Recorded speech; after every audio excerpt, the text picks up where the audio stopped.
안녕하세요. 브라이언입니다. 오늘은 무의식 민주주의에 대해 이야기하겠습니다. 우연히 일본의 뉴스를 보다가 독설스러운 멘트로 청중을 사로잡는 사람이 눈에 띄었습니다. 네모와 동그라미 안경을 쓴 특이한 모습 때문에 궁금해서 찾아보니 이미 일본에서 꽤 유명세를 타고 있는 작가이자 평론가이자 기업가인 나리타 유스케라는 사람이었습니다. 그에 져서 22세기 민주주의는 기존 민주주의 체제의 실패가 얼마 남지 않았으므로 AI 시대에 맞는 디지털 민주주의를 지향합니다. 무의식 민주주의란 선거와 투표에 의해 민주주의를 실현하는 것이 아닌 빅데이터 수집과 분석을 통한 알고리즘에 의한 민주주의를 말합니다. 우리가 사는 세계는 경제하면 자본주의, 정치하면 민주주의가 떠오릅니다. 자본주의는 승자 독식의 룰이 적용되므로 승자를 그대로 방치하면 철저히 승자가 이기게 되고 격차와 패자를 만듭니다. 반면 민주주의는 약자에게 목소리를 부여하는 체제입니다. 폭주하는 말과 같은 자본주의의 민주주의라는 고삐를 메었기 때문에 세계의 절반이 평화롭게 유지되어 왔습니다.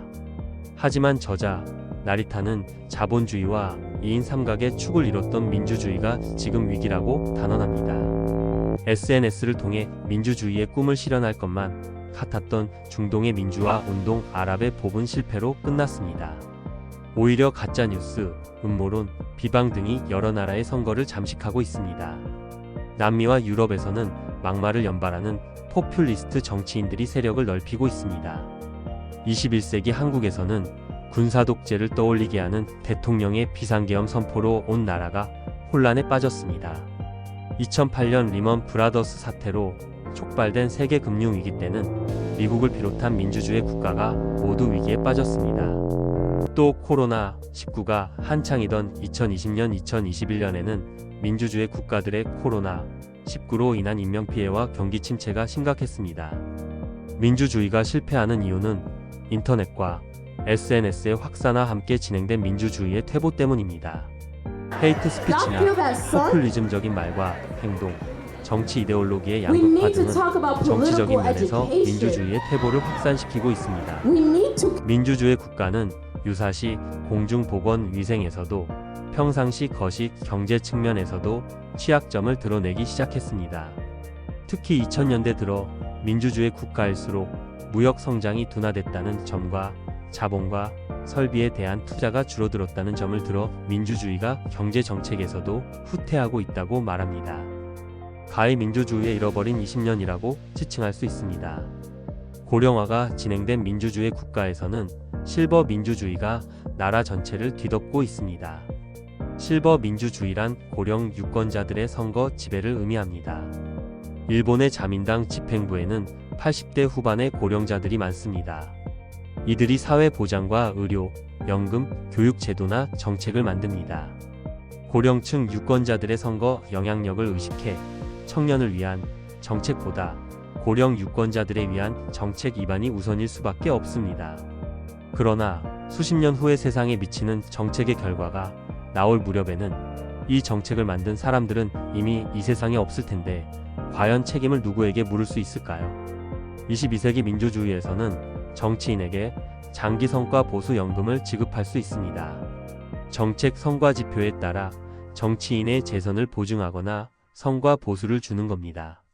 GDP, 빈부격차, 아동 빈곤 비율, 주가, 실업률, 물가 상승률, 학업 성취도, 건강 수명, 행복도 등의 지수에 따라 은퇴 후 성과 보수 연금을 차등 지급한다면 정치인들의 정책 추진 자세와 실질 성과가 달라질 것입니다.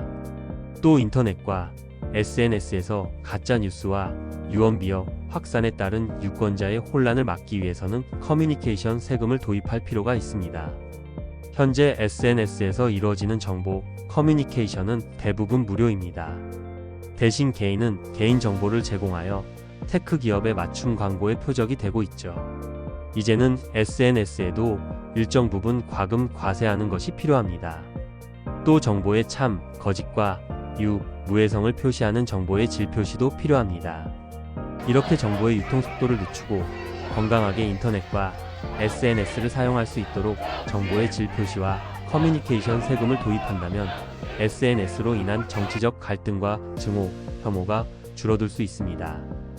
정치인도 늙지만 유권자도 늙습니다. 헌법의 연령에 따른 차별을 금지하고 있지만 실버 민주주의의 단점을 보완하기 위해서 선거권에 정년, 연령 제한을 두는 것도 생각해 볼 필요가 있습니다. 이것은 고령자의 선거권을 빼앗는 것이 아니라 젊은 사람이 투표할 동기를 부여하는 것입니다. 가령 70세 이하는 투표가 의무이지만 그 이상은 투표해도 그만, 안 해도 그만이라는 식입니다. 또는 젊은 세대가 투표할 수 있도록 유무형의 인센티브를 주는 방안도 실현 가능합니다. 지금의 선거는 정치인을 보고 선거합니다. 정책보다 사람을 보고 뽑는 셈이죠. 정책 이슈는 소외된 채 사람의 됨됨이만 보게 됩니다. 결국 정책의 실천과는 거리가 먼 사람이 당선되는 경우가 많습니다. 당선되더라도 측근들과 권력을 나눠먹고 쉽게 부패합니다. 하지만 22세기 민주주의에서는 정치인이나 정당이 아닌 정책별로 선거를 하는 것도 필요합니다. 안락사 허용이나 난임 치료의 보험 적용, 동성연애 관련법처럼 이슈별로 투표할 수 있습니다. 유권자 각각에는 100표를 부여하며 1인 1표가 아니라 소중한 정책에는 더 많은 표를 던질 수 있게 하는 겁니다. 무의식 데이터 민주주의란 선거 없이 알고리즘에 의해 유권자의 일반 의사는 물론 비정형 데이터를 분석하여 의사결정을 하는 것을 말합니다.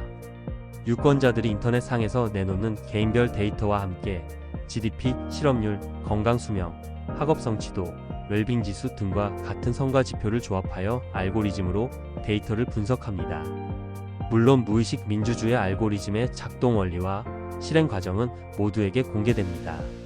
개인 데이터를 수집하여 머신러닝을 통해 학습하여 무엇을 가치 기준으로 삼을까를 결정하게 합니다. 물론 사람 대신 알고리즘이 가치 판단을 어떻게 내려야 할지에 대해 합의, 규칙이 필요하며 정부나 특정 단체의 개입이 없도록 관리해야 할 필요가 있습니다. 과학기술의 발전은 230년 전과는 비교할 수 없을 정도로 눈부십니다. 그런데 민주주의라는 정치제도는 수십 년간 변화가 없습니다. 투표나 선거 방식도 거의 바뀌지 않았습니다. AI 시대라고 불리는 지금 인터넷 투표조차 이루어지지 않습니다. 미국 대선을 보면 신분증이 없어도 종이용지에 투표가 가능한 말도 안 되는 일이 벌어지기도 했습니다. 생겨난 모든 것은 소멸합니다. 괴테의 파우스트에 나오는 악마 메피스토펠레스의 말입니다. 민주주의에 관한 논의도 과학기술과 마찬가지입니다. 수십 년 전이야 해결할 구체적 방법을 찾지 못했지만 AI 시대 정보, 데이터의 양이나 처리 속도가 크게 향상됐습니다. 데이터를 사용해 의사결정을 하는 알고리즘을 지지하는 아이디어나 사상들이 나오고 있습니다. 알고리즘을 활용한 새로운 민주주의를 논의할 때가 바로 지금이 아닐까 싶습니다. 대통령 탄핵을 3번이나 경험한 것을 보면 분명 민주주의 제도의 취약점에 대한 보완은 필요해 보입니다. 물론 민주주의 국가가 모두 쇠퇴하고 있다는 저자의 말에는 대부분 동의할 수 없습니다. 선진국은 의례 완숙한 저성장 모드로 들어가고 있으며 SNS에 의한 정치적 차별, 선동, 가짜 뉴스는 모든 나라에 해당하는 문제입니다. 세계의 공장이라던 중국 역시 성장률 둔화를 겪으며 고령화가 급속히 진행되고 있기 때문입니다. 저 또한 노인들의 수를 줄여야 한다. 노인 할복을 말하는 그의 독설에는 동의하지 않습니다. 다만 젊은 패기로 일본 사회의 고령화 문제와 세습 정치 제도에 민낯을 건드린 그의 용기는 대단하다고 생각합니다.